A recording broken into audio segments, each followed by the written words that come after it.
Good morning, ladies and gentlemen. I'm meadsy69. Welcome back to the channel. Now, before I get into this video, I may have to apologize because as soon as I start recording this video, I managed to get the hiccups. I don't know why, so I may hiccup throughout this video, so I do apologize. So today we have usually we have on a Sunday replays, like the best replays of the week. However, I moved that, so I've done the replays yesterday for Saturday.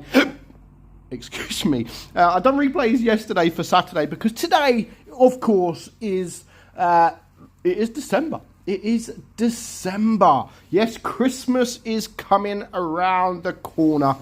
So I wanted to put this video out. And to be fair, it had nothing to do with Christmas whatsoever. But because it's Christmas, let's make a nice video. Let's make a nice video.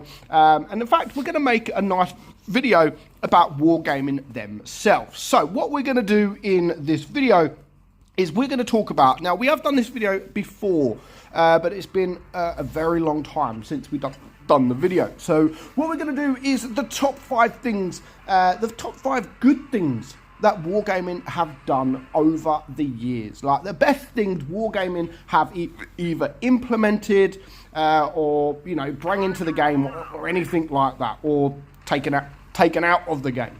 So there's 5 things that I could think of in the top of my head. And to be fair, when you start thinking about it, yes, there's loads of things that wargaming have done wrong.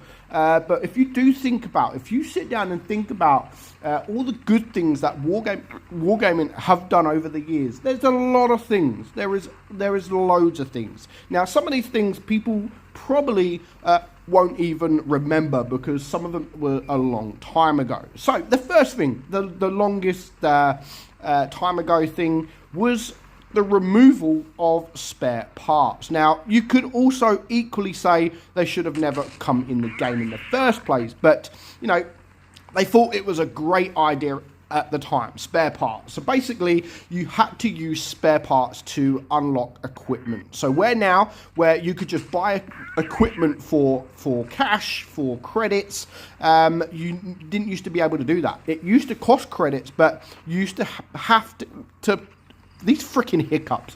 You used to have to collect free parts or buy them to be able to unlock the equipment. So even if you had a lot of credits, if you didn't have a lot of spare parts, then you couldn't fully equip your tank. You had to wait, and it was so frustrating. So frustrating. Like one of the worst things they ever did. But wargaming listened to the community. They listened. They realized, you know what? Yes, we've spent money on this, you know, but I think we need to put this as a loss because spare parts were ruining the game. It really was ruining the game. So wargaming removed them. You know, they did listen to the community, and a lot of people say they don't listen to the community. With some things, of course, they do listen to the community. And that was one of the best things that they ever did, is remove spare parts, because it was just ruining the game completely. So that was number 1. That was probably one of the best things they have done, to be fair. Number 2 is more recent, is PBR. You know, they are moving up in the world, and PBR with certain tanks, or eventually with all tanks, and even certain maps, it makes the game, it doesn't change the play of the game, but it definitely makes the tank that you're playing look more realistic. It makes it look better with the HD, and overall I think it makes the game look much better. Now, we do know that next year, hopefully, wargaming are moving to Unreal Engine, which will then go even further. They are going to be able to go even further than they are now with their graphics. So I can't wait for that. I think the game is going to look completely different when the Unreal Engine comes into the game.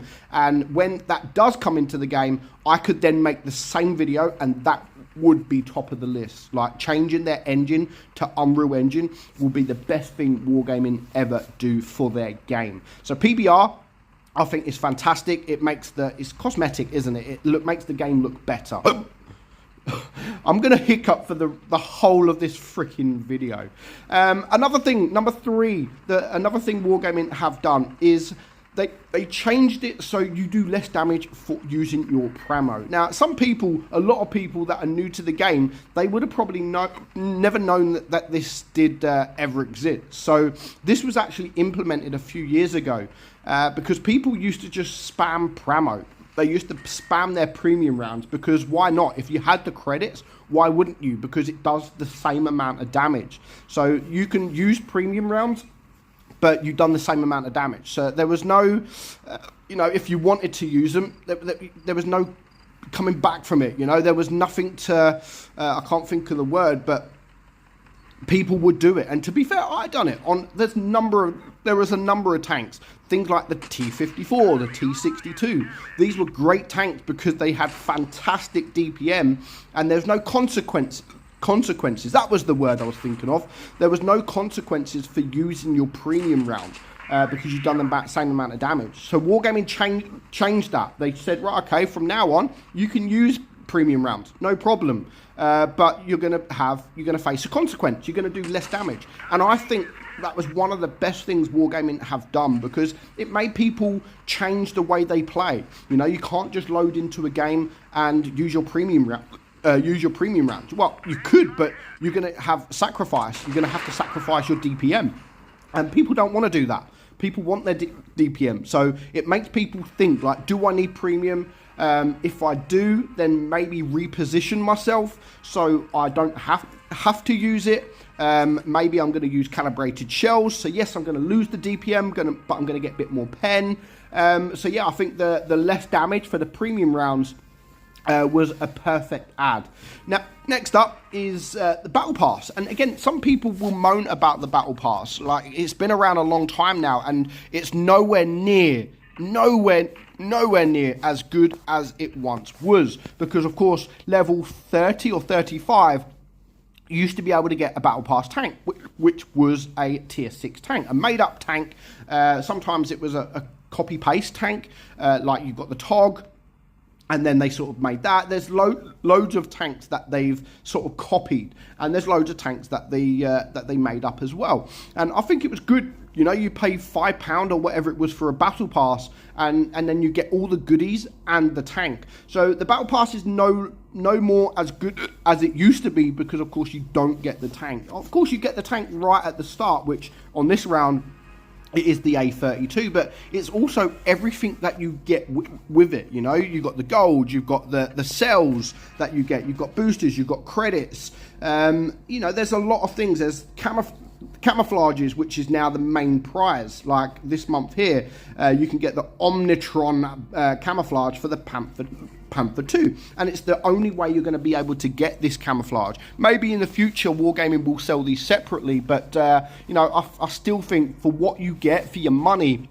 the battle pass is definitely worth it. And again, nowhere near as good as it used to be. And if you do get lucky and complete the battle pass, you then do have the chance to get the AE phase 1. But with a 0.05%, whatever it is, chance, it's going to be very rare that you get the tank. That is the rarest tank in the game at the moment, so it's going to be very hard. But I still think it is still worth getting the battle pass. And again, you get the vaults as well, so you get 500 gold, or you get more gold than that, I think, and you get credits, and of course you do get free XP. So overall, it is definitely worth buying. And another thing that Wargaming have done over the last few years, and they don't get enough credit for it, to be fair, and that is free events. Now, we know we have the Dead Mouse event coming up, where you're probably going to be able to get a new tank, a new free tank, which is good.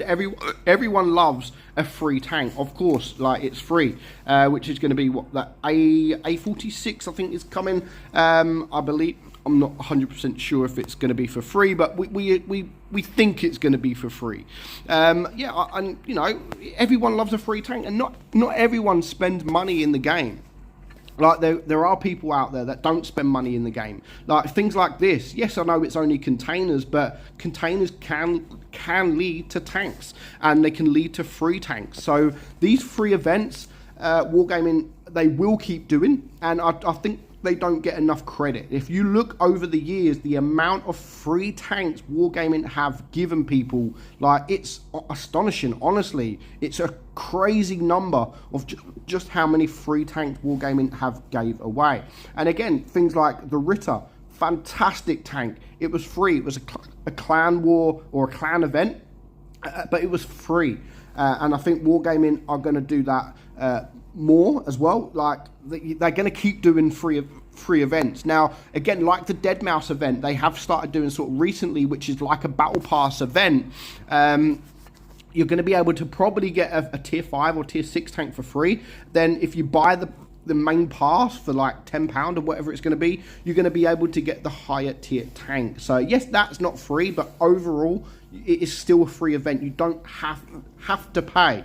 Yes, you're not going to get the top prize, but you're still going to get a tank, and you're still going to get goodies for free. So that is my top 5 things Wargaming have done over the years since at least I've been playing. So let me know what you think the best thing Wargaming have done since you've been playing this game. I'm going to take my hiccups elsewhere, so thank you for listening. I hope you enjoyed today's video, guys. Merry Christmas. It is now December the 1st, so we can start calling we can start saying Merry Christmas to people, because it's not long away at all. But for now, hope you enjoyed today's video. I'm meadsy69, and I'll catch you all soon. Bye bye.